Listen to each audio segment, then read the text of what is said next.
Дали екс-министерот за економија Крешник Бектеши ќе остане во притвор, ќе одлучи штипска апелација. Од судот за Канал 5 потврдија дека ја добиле жалбата на продолжениот притвор за Бектеши.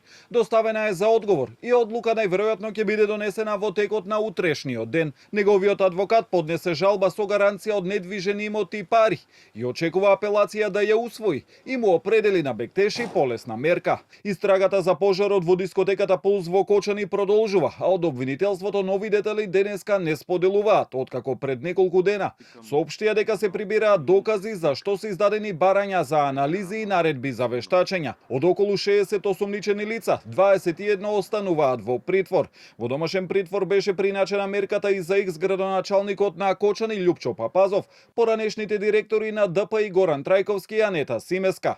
Од СДСМ и денеска обвинуваат дека истрагата за случајот е селективна и бараат проширување на актуелни полициски функционери кои на денот на несреќата биле на позиции. 7 командири, началници и замени командири на полицијата имале јасни законски надлежности за безбедноста на просторот, за присуството на малолетници, за употреба на пиротехничките средства.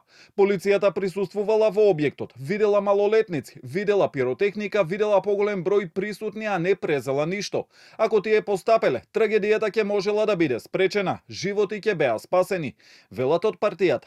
За случајот осомничени се и 14 лица со полициски овластувања, за кои истрагата ја води обвинителството за гонење на организиран криминал и корупција, и за дел од нив беше укинат притворот и им се определени полесни мерки за обезбедување.